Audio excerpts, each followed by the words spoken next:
Welcome to news alerts. రైతు రుణమాఫీకి విధి విధానాలు ఖరారు చేయాలని ముఖ్యమంత్రి రేవంత్ రెడ్డి అధికారులను ఆదేశించారు. పంట రుణమాఫీపై అధికారులతో ఆయన సోమవారం సమీక్ష నిర్వహించారు. ఈ సందర్భంగా రుణమాఫీపై చర్చించారు. 2 లక్షల వరకు రుణాలు ఉన్న రైతుల జాబితాను సిద్దం చేయాలని ఆదేశించారు. ఆగస్టు 15లోగా రుణమాఫీ జరగాలన్నారు. పూర్తి స్థాయిలో బ్యాంకర్ల నుంచి రైతుల వివరాలు సేకరించి అర్హులను గుర్తించాలన్నారు.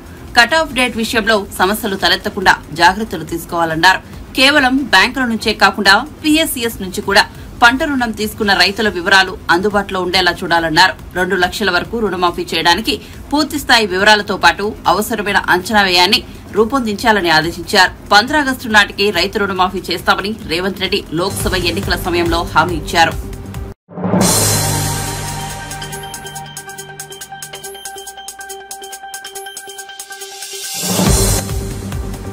టీడీపీ ఎమ్మెల్యే రఘురామకృష్ణంరాజును గతంలో ఓసారి సిఐడి అధికారులు అదుపులోకి తీసుకున్న సంగతి తెలిసిందే. ఆ సమయంలో తనపై హత్యాయత్నం జరిగిందంటూ రఘురామకృష్ణరాజు తాజాగా గుంటూరు పోలీసులను ఆశ్రయించారు. కస్టడీలో తనను అంతమొందించేందుకు ప్రయత్నించారని గుంటూరు ఎస్పీకి ఫిర్యాదు చేశారు. ఈ హత్యాయత్నానికి సిఐడి మాజీ చీఫ్ సునీల్ కుమార్, ఐపీఎస్ అధికారి సీతారామాంజనేయులు, మాజీ సీఎం జగన్, నాటి సిఐడి అదనపు ఎస్పీ విజయపాల్ బాధ్యులని రఘురామ తన ఫిర్యాదులో పేర్కొన్నారు. అప్పటి సీఎం జగన్ ను విమర్శిస్తే చంపేస్తామంటూ సునీల్ కుమార్ బెదిరించారని వివరించారు. అంతేకాదు కస్టడీలో తనకు గాయాలైతే ఆ గాయాలపై గుంటూరు ప్రభుత్వ ఆసుపత్రి సూపరింటెండెంట్ డాక్టర్ ప్రభావతి న్యాయస్థానానికి తప్పుడు నివేదిక ఇచ్చారని ఆరోపించారు. తన ఫిర్యాదును పరిశీలించి తగిన చర్యలు తీసుకోవాలని రఘురామ గుంటూరు ఎస్పీకి విజ్ఞప్తి చేశారు. 2019 ఎన్నికల్లో వైసీపీ తరపున నర్సాపురం లోక్సభ స్థానం నుంచి గెలిచిన రఘురామకు కొంతకాలానికి వైసీపీ నాయకత్వంతో విభేదాలు వచ్చాయి.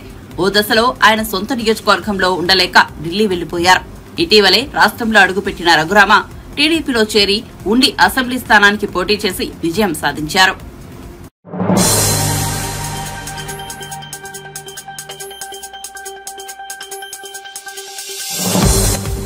నరేంద్ర మోదీ ప్రధాని కాకముందు దేశంలో విద్యుత్ కోతలు ఉండేవని, ఇప్పుడు విద్యుత్ కోతలు లేని దేశాన్ని చూస్తున్నామని కేంద్ర మంత్రి కిషన్ రెడ్డి అన్నారు.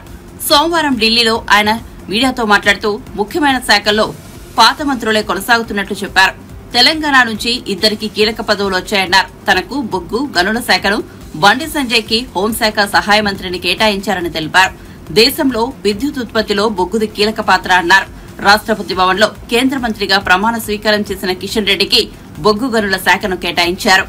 అదేవిధంగా ప్రధానమంత్రి గారు నాకు కూడా ఈరోజు చేంజ్ చేసి కోల్ అండ్ మైన్స్ ఈ 2 మంత్రిత్వ శాఖలకు సంబంధించినటువంటి బాధ్యతలు, coal ministry and mines ministry 2 మినిస్ట్రీలకు సంబంధించినటువంటి బాధ్యతలు నాకు అప్పగించడం జరిగింది. 1-2 రోజుల్లో బాధ్యతలు చేపట్టిన తర్వాత అధికారులతో చర్చించి 100 రోజుల్లో ఎజెండా ఏంటి, రానున్న రోజుల్లో ఏ రకంగా మరి ఈ 2 మంత్రిత్వ శాఖల గురించి వివరాలు తెలుసుకొని మరి దానిపైన కార్యాచరణ ప్రణాళిక రూపొందిస్తాము. ముఖ్యంగా దేశంలో పవర్ కానీ ఎనర్జీ కానీ వీటికి సంబంధించి కోలే ప్రధానమైనటువంటి కీలక పాత్ర పోషిస్తున్న విషయం మీకు తెలుసు. అనేక దేశ అభివృద్ధిలో బొగ్గు చాలా కీలక పాత్ర పోషిస్తుంది. కాబట్టి దానికి సంబంధించినటువంటి బొగ్గు గనుల కేటాయింపులు కావచ్చు, బొగ్గు తవ్వకాలు కావచ్చు, వాటి సరఫరా కావచ్చు, ఎన్వైరన్మెంట్ పరిస్థితి కావచ్చు, పనిచేస్తున్నటువంటి లక్షలాది మంది కార్మికుల సంక్షేమం కావచ్చు, ఇవన్నీ కూడా కోల్ మినిస్ట్రీలో చేయాల్సి ఉంటుంది. నాకు పూర్తి విశ్వాసం ఉంది. ప్రధానమంత్రి నరేంద్ర మోడీ గారి యొక్క మార్గదర్శకంలో తప్పకుండా ఈ కోల్ మినిస్ట్రీని సమర్థవంతంగా నిర్వహించాలి. దాన్ని మరింతగా పట్టుదలతో పనిచేస్తానని చెప్పి ఈ సందర్భంగా మనయేస్తున్నాను. చాలా పెద్ద మంత్రిత్వ శాఖ కోల్ ఫీల్డ్కి సంబంధించి కావచ్చు, కోల్ ఇండియా కావచ్చు, ఇవన్నీ కూడా సమన్వయం చేసుకుంటూ అనేక ప్రైవేట్ సెక్టార్లో ఉన్నటువంటి మరి అనేక సంస్థలు కూడా ఈరోజు బొగ్గు గనులు వారు ఓపెన్ యాక్షన్లో తీసుకొని బొగ్గును ఈరోజు ఉత్పత్తి చేస్తూ ఉన్నారు. వారందరితో కూడా సమన్వయం చేసుకుంటూ దేశంలో కూడా ఎక్కడ కూడా బొగ్గు కొరత లేకుండా చూడాల్సినటువంటి అవసరం ఉంది. అవి పవర్ జనరేషన్ చేసేటువంటి కంపెనీలు కావచ్చు, లేక అనేక స్టీల్ తయారు చేసేటువంటి కంపెనీలు కావచ్చు, అందరికీ కూడా బొగ్గు అవసరము ఉంటుంది. కాబట్టి దీనికి సంబంధించినటువంటి విషయంలో నేను పూర్తిగా అవగాహన చేసుకున్న తర్వాత ఆ పని మొదలు పెడతాను. ప్రధానమంత్రి గారు ఎంతో విశ్వాసంతో మరి ఈ రెండు ప్రధానమైనటువంటి శాఖలు నాకు ఇవ్వడం జరిగింది. అలాగనే ఈరోజు మైన్స్ డిపార్ట్మెంట్ కూడా ఎక్కువ రాష్ట్ర ప్రభుత్వ ఆధ్వర్యంలో మైన్స్కి సంబంధించినటువంటి ఇసుక నుంచి మొదలు పెడితే అనేక రకాల మైనింగ్ చేసేటువంటి బాధ్యత రాష్ట్ర ప్రభుత్వాల మీద ఉన్నది. అన్నిటి కూడా ఇసుక ఆ యొక్క రాష్ట్ర ప్రభుత్వాల ఆధ్వర్యంలోనే అనుమతులు ఇస్తారు. కానీ కొన్ని ఇతర ఖనిజాలు ఏవైతే ఉన్నాయో వాటన్నిటిని కూడా మరి తవ్వకాలు చేయాలన్నా వాటికి సంబంధించినటువంటి ఉత్పత్తులకు సంబంధించి మరి అనేక రకాల పాలసీ తయారు చేసేటువంటి విభాగమే ఈరోజు మైన్స్ శాఖ. దాని ద్వారా కూడా మరి ఈరోజు మరి దేశానికి చాలా ఉపయోగపడేటువంటిది. ఈ రెండు శాఖలు కూడా దేశంలో ఎనర్జీ పవర్ సెక్టార్తో పాటు దేశానికి రెవెన్యూ తీసుకొచ్చేటువంటి శాఖలు, ప్రభుత్వాలకు ఆదాయ వనరులు తీసుకొచ్చేటువంటి శాఖలు. తప్పకుండా అటు రాష్ట్ర ప్రభుత్వాలకు కానీ ఇటు కేంద్ర ప్రభుత్వాలకు కానీ మరి కేంద్ర ప్రభుత్వానికి కానీ ఆదాయం పెంచే విషయంలో మరి ఎక్కడ కూడా మరి గతంలో ఉన్నటువంటి మంత్రి గారు మరి ప్రహ్లాద్ జోషి గారు చాలా సమర్థవంతంగా పనిచేయడం జరిగింది.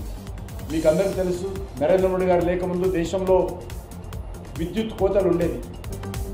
కారణము బొగ్గు అందుబాటులో లేకపోవడం, బొగ్గు సరఫరా లేకపోవడం కారణంగా దేశంలో విద్యుత్ కోతలు ఉండేది.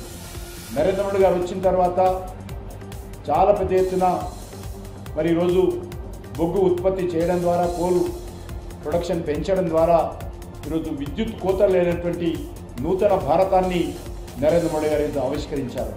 అన్ని రాష్ట్రాలలో కూడా ఈరోజు పవర్ గ్రిడ్ కనెక్టివిటీ పెంచి ఈరోజు విద్యుత్ కోత లేని దేశంగా నిర్మాణం చేయడం జరుగుతుంది. తప్పకుండా ఆ దిశలోనే మేము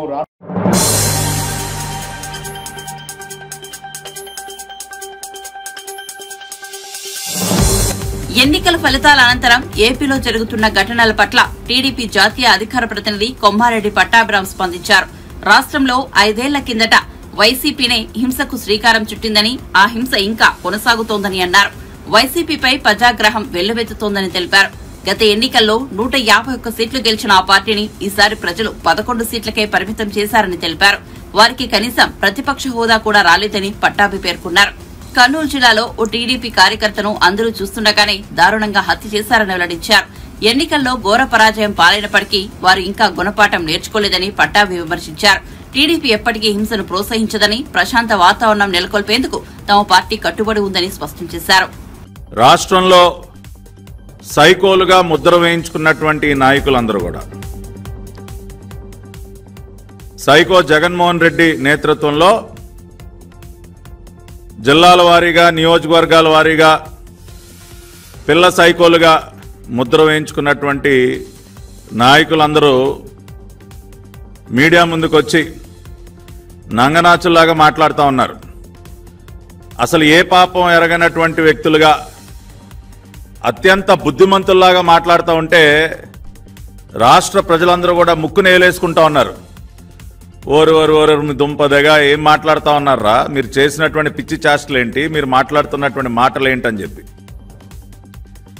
జూన్ 4వ తేదీన మీ అందరికీ తెలుసు, రాష్ట్రంలో ప్రతి ఊర్లో కూడా ఒక దీపావళి పండుగ జరుపుకున్నారు. ఒక నియంత పాలనకి ముగింపు పలికిన రోజు, రాష్ట్రానికి తిరిగి స్వాతంత్రాన్ని అందించినటువంటి రోజు జూన్ 4, 2024 చరిత్రలో నిలిచిపోతుంది.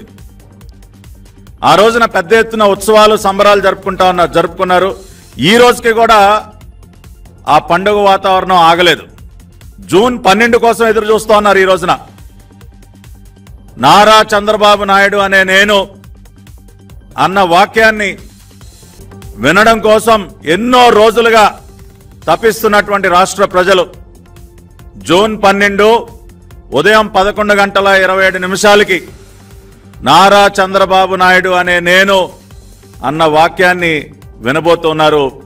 ఆ రోజున తిరిగి ఒక సంక్రాంతి పండుగ జరుపుకోవటానికి సంసిద్ధులవుతా ఉన్నారు ప్రజలందరూ కూడా. రాష్ట్రంలో వాతావరణం ఈ విధంగా ఉంటే ఈ పిల్ల సైకో మోకొచ్చి మీడియా ముందుకు వచ్చి అప్పుడే ఆడవటం మొదలెట్టారు. అయ్యో అమ్మో మా పైన దాడులు చేస్తా ఉన్నారు, మమ్మల్ని చితగ్గొడతా ఉన్నారు అని రకరకాల డ్రామాలు అప్పుడే మొదలు పెట్టేశారు.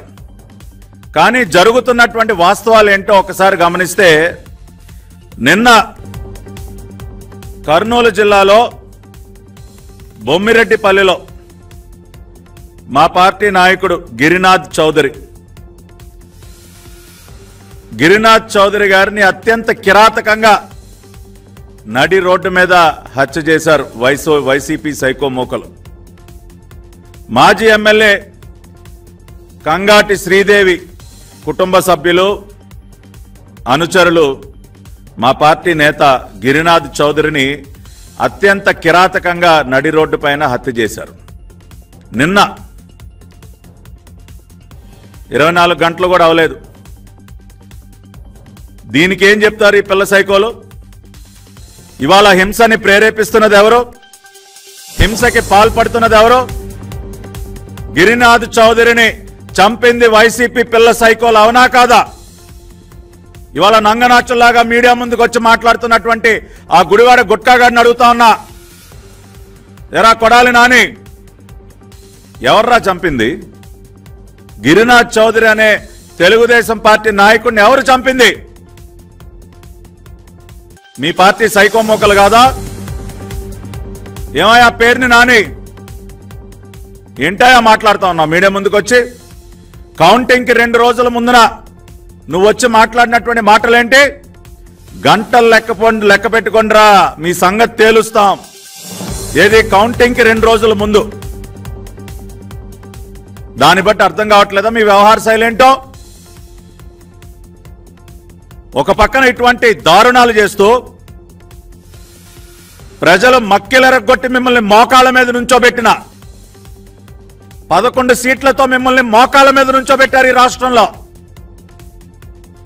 ప్రజా తీర్పు ఆ విధంగా ఉన్నా కూడా ఇంకా బుద్ధి తెచ్చుకోకుండా ఈ సైకో చేష్టలు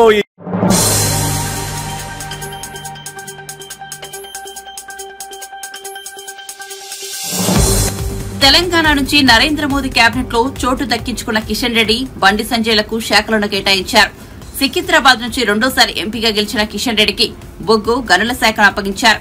కరీంనగర్ నుంచి రెండోసారి విజయం సాధించిన బండి సంజయ్ కి హోంశాఖ సహాయ మంత్రి బాధ్యతను అప్పగించారు. సికింద్రాబాద్ నుంచి కిషన్ రెడ్డి దాదాపు 50,000 మెజార్టీతో విజయం సాధించారు. ఇక కరీంనగర్ నుండి బండి సంజయ్ 2.25 లక్షల భారీ మెజార్టీతో విజయం సాధించారు. వీరిద్దరూ 2019లో మొదటిసారి ఇవే నియోజకవర్గాల నుంచి విజయం సాధించారు. కాబట్టి నాకు ఇందులో ఏ రకమైనటువంటి అనుభవం లేదు. అయినప్పటికీ కూడా చాలా తొందరగా ఈ యొక్క కోల్ మినిస్ట్రీకి సంబంధించినటువంటి విధి విధానాలు కావచ్చు, వాళ్ళు చేస్తున్నటువంటి కార్యక్రమాలు కావచ్చు, కోల్ ఇండియాలో పనిచేస్తున్నటువంటి లక్షలాది మంది కార్మికుల సంక్షేమం కావచ్చు, వీటన్నిటిపైన కూడా సమగ్రంగా అధ్యయనం చేసుకొని మేము నరేంద్ర మోడీ గారి యొక్క మార్గదర్శకంలో తప్పకుండా ఈ దేశానికి ఉపయోగపడేటువంటి కోల్ అండ్ ఎనర్జీకి సంబంధించినటువంటి విషయంలో కావచ్చు, లేకపోతే మైన్స్ విషయంలో కావచ్చు సమర్థవంతంగా నిర్వర్తిస్తాను. ఒక తెలుగు వాడిగా మరి తెలుగు రాష్ట్రాలకు మంచి పేరు తీసుకొచ్చేటువంటి ప్రయత్నం చేస్తాను అనే విషయాన్ని ఈ సందర్భంగా మనయేస్తూ, మరొకసారి నాకు కానీ మన తెలుగు రాష్ట్రాల నుంచి వచ్చినటువంటి మరొక 4 మంత్రులకు కూడా మంచి శాఖలు కేటాయించినందుకు నేను ప్రత్యేకంగా తెలుగు ప్రజానీకం తరఫున ప్రధాని నరేంద్ర మోడీ గారికి హృదయపూర్వకమైనటువంటి ధన్యవాదాలు తెలియజేస్తా ఉన్నాము. తప్పకుండా ఉభయ తెలుగు రాష్ట్రాల అభివృద్ధి కోసం నరేంద్ర మోడీ గారి నాయకత్వంలో అన్ని రకాలుగా ప్రయత్నాలు చేస్తామని చెప్పి సందర్భంగా మనయేస్తూ, 12వ తేదీ నాడు ఏదైతే ఆంధ్రప్రదేశ్లో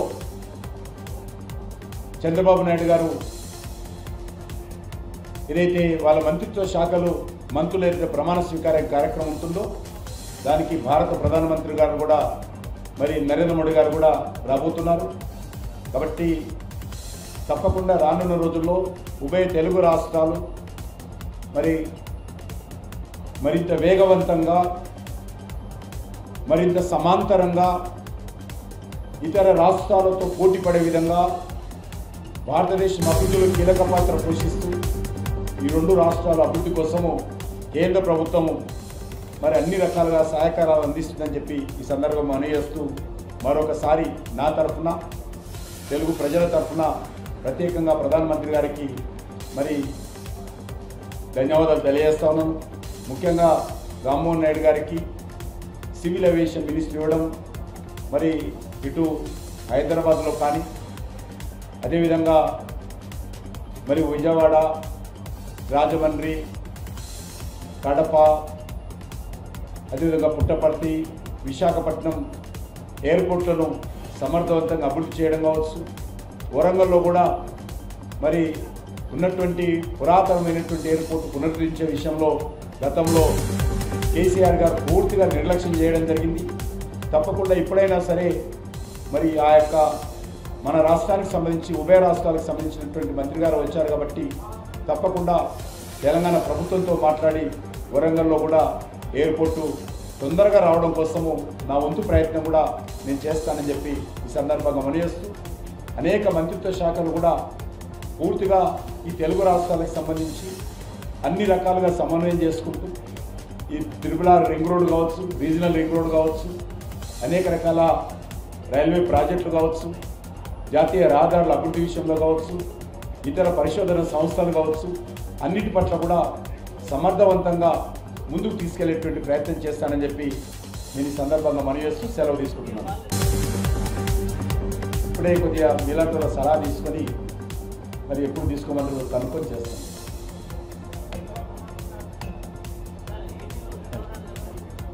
వెళ్తాను.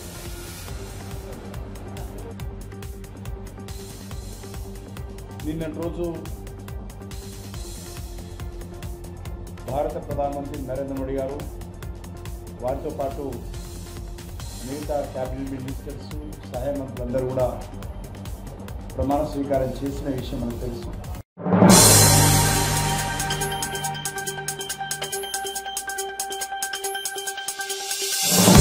ఎన్డీఏ 3.0 మంత్రివర్గ సభ్యులకు శాఖలు కేటాయించారు. టీడీపీ యువ ఎంపీ కింజరపు రామ్మోహన్ నాయుడుకి పౌర విమానయాన శాఖను అప్పగించారు. టీడీపీ తరపున కేంద్ర మంత్రివర్గంలో రామ్మోహన్ నాయుడు, పెమ్మసాని చంద్రశేఖర్ చోటు దక్కించుకున్న సంగతి తెలిసిందే. ఏపీ నుంచి బీజేపీ తరపున నర్సాపురం ఎంపీ భూపతిరాజు శ్రీనివాస్ వర్మకు కూడా కేంద్ర కేబినెట్ లో స్థానం లభించింది.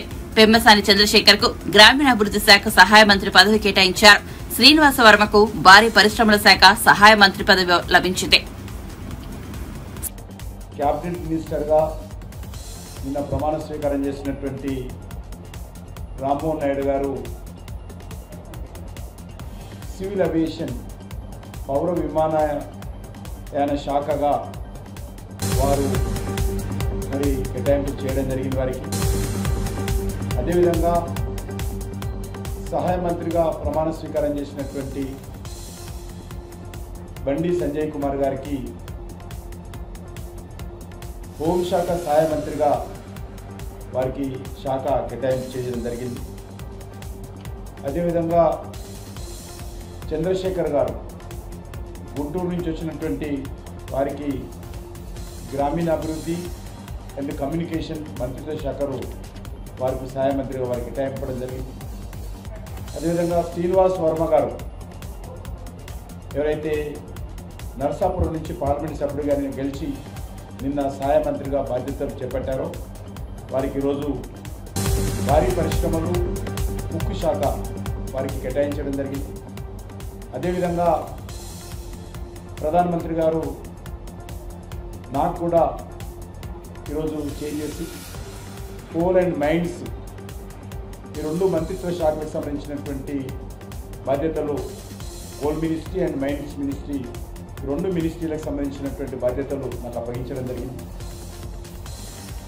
1-2 రోజుల్లో బాధ్యతలు చేపట్టిన తర్వాత అధికారులతో చర్చించి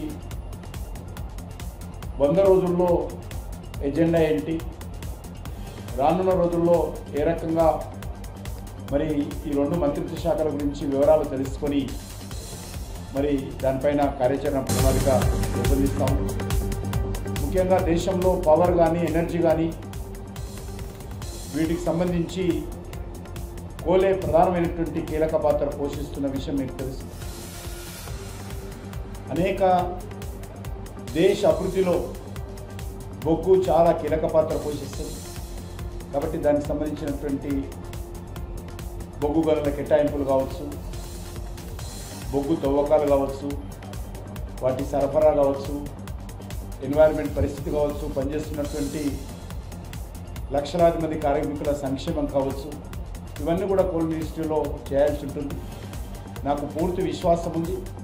ప్రధానమంత్రి నరేంద్ర మోడీ గారి యొక్క మార్గదర్శకంలో తప్పకుండా ఈ కోల్ మినిస్ట్రీ సమర్థవంతంగా నిర్వహించాలి. దాన్ని మరింతగా పట్టుదలతో పనిచేస్తానని చెప్పి ఈ సందర్భంగా మనయేస్తున్నాం. చాలా పెద్ద మంత్రిత్వ శాఖ కోల్ ఫీల్డ్కి సంబంధించి కావచ్చు, కోల్ ఇండియా కావచ్చు, ఇవన్నీ కూడా సమన్వయం చేసుకుంటూ అనేక ప్రైవేట్ సెక్టార్లో ఉన్నటువంటి మరి అనేక సంస్థలు కూడా ఈరోజు బొగ్గు గనులు వారు ఓపెన్ యాక్షన్లో తీసుకొని బొగ్గును ఈరోజు ఉత్పత్తి చేస్తూ ఉన్నారు. వారందరితో కూడా సమన్వయం చేసుకుంటూ దేశంలో కూడా ఎక్కడ కూడా బొగ్గు కొరత లేకుండా చూడాల్సినటువంటి అవసరం ఉంది. అవి పవర్ జనరేషన్ చేసేటువంటి కంపెనీలు కావచ్చు, లేక అనేక స్టీల్ తయారు చేసేటువంటి కంపెనీలు కావచ్చు, అందరికి కూడా బొగ్గు అవసరము ఉంటుంది. కాబట్టి దీనికి సంబంధించినటువంటి విషయంలో నేను పూర్తిగా అవగాహన చేసుకున్న తర్వాత ఆ పని మొదలు పెడతాను. ప్రధానమంత్రి గారు ఎంతో విశ్వాసంతో మరి ఈ రెండు ప్రధానమైనటువంటి శాఖలు నాకు ఇవ్వడం జరిగింది. అలాగనే ఈరోజు మైన్స్ డిపార్ట్మెంట్ కూడా ఎక్కువ రాష్ట్ర ప్రభుత్వ ఆధ్వర్యంలో మైన్స్కి సంబంధించినటువంటి ఇసుక నుంచి మొదలు పెడితే అనేక రకాల మైనింగ్ చేసేటువంటి బాధ్యత రాష్ట్ర ప్రభుత్వాల మీద ఉన్నది. అన్నిటి కూడా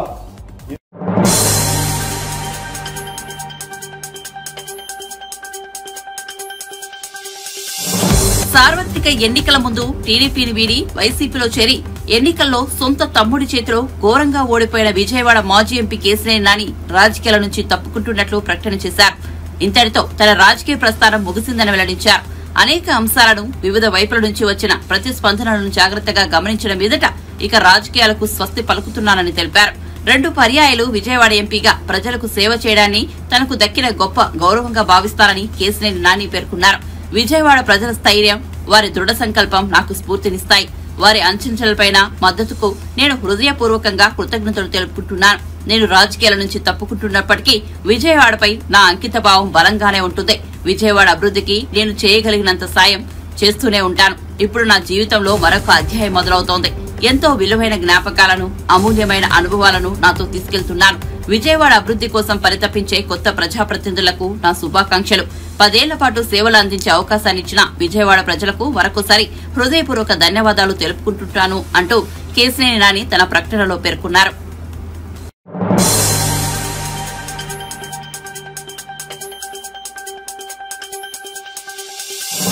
విజయవాడ మాజీ ఎంపీ కేశినేని నాని రాజకీయాల నుంచి తప్పుకుంటున్నట్లు చేసిన ప్రకటనపై టీడీపీ నేత బుద్ధా వెంకన్న వ్యంగ్యంగా స్పందించారు.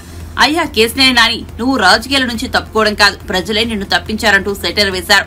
రాష్ట్రమంతా వైసీపీ ఓడిపోవడం ఒకెత్తైతే విజయవాడ ప్రజలు నిన్ను ఒక్కరిని ఓడించడం మరో ఎత్తు అని ఎత్తిపొడిచారు. 2 సార్లు నేను పార్లమెంటుకు పంపిన చంద్రబాబును పార్టీలోనే ఉంటూ ఇబ్బంది పెట్టినందుకు ప్రజలు నీకు బుద్ధి చెప్పారు. 2 సార్లు పార్లమెంటుకు పంపిన చంద్రబాబుకు కనీసం కృతజ్ఞతలైనా చెబుతావని ఆశిస్తున్నాం. అలాగే రెండోసారి నువ్వు గెలిచినప్పటి నుంచి నీ మాటలతో ఆయన్ను బాధ పెట్టినందుకు క్షమాపణలు చెప్పాలని కోరుకుంటున్నాం అంటూ బుద్ధా వెంకన్న ట్వీట్ చేశారు.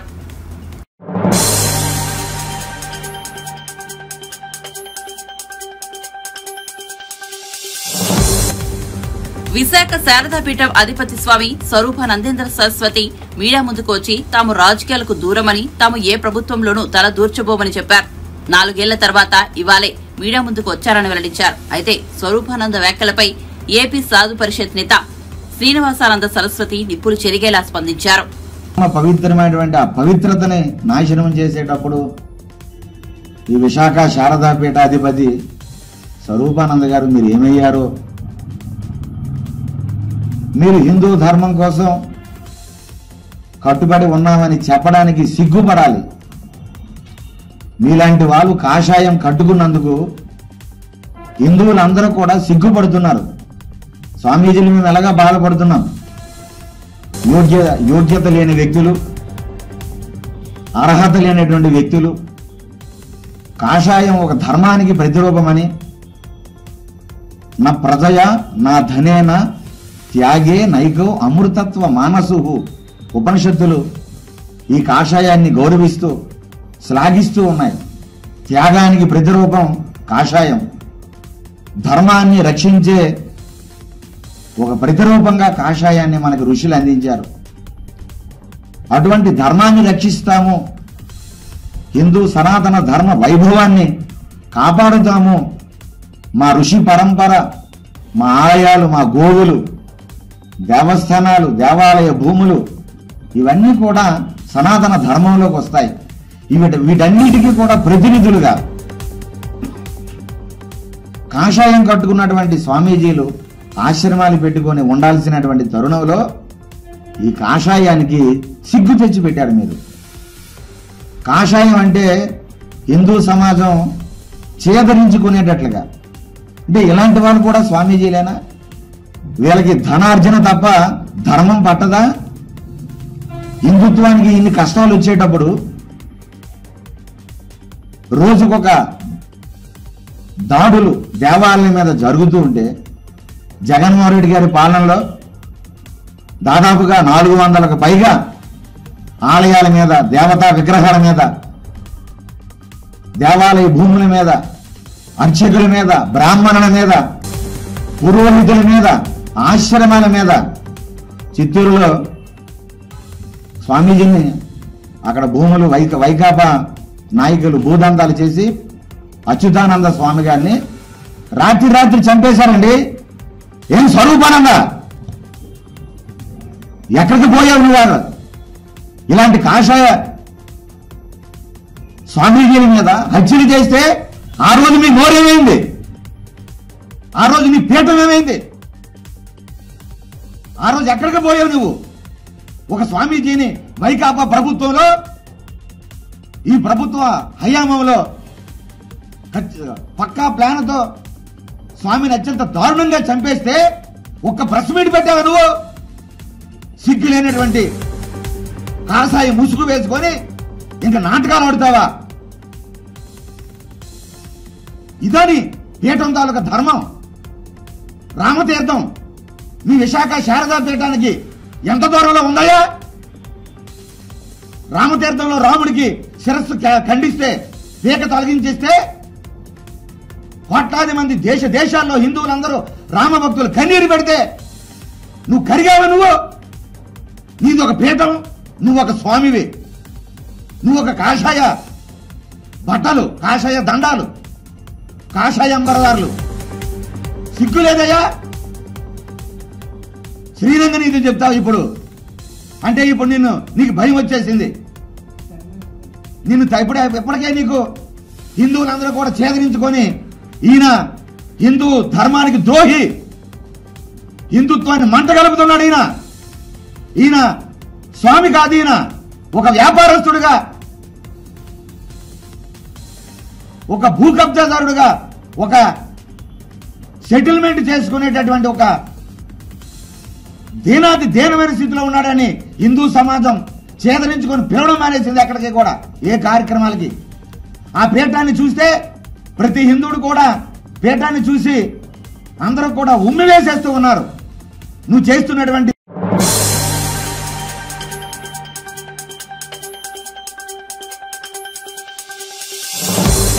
తెలంగాణలో రానున్న 3 రోజులు ఉరుములు మెరుపులతో కూడిన వర్షం కురిసే అవకాశం ఉందని హైదరాబాద్ వాతావరణ శాఖ తెలిపింది. తెలంగాణలో పలు ప్రాంతాల్లో నైరుతి రుతుపవనాలు విస్తరించాయి. ఉత్తర అరేబియా సముద్రం, మహారాష్టలోని మరికొన్ని ప్రాంతాల్లో రుతుపవనాలు విస్తరించనున్నాయి. నాసిక్, నిజామాబాద్, సుఖుమా, విజయనగరం, ఇస్లాంపూర్ వరకు విస్తరించనున్నట్లు పేర్కొంది. నైరుతి రుతుపవనాల విస్తరణ నేపథ్యంలో 3 రోజుల పాటు వర్షం కురిసే అవకాశం ఉందని తెలిపింది. గంటకు 30 కిలోమీటర్ల నుంచి 40 కిలోమీటర్ల వేగంతో ఈదురుగాలులతో కూడిన వర్షాలు కురిసే అవకాశం ఉందని పేర్కొంది. నల్గొండ, సూర్యాపేట, రంగారెడ్డి, వికారాబాద్, సంగారెడ్డి, మహబూబ్ నగర్, నాగర్ కర్నూల్, వనపర్తి, నారాయణపేట, గద్వాల జిల్లాలో వర్షం కురిసే అవకాశం ఉందని తెలిపింది.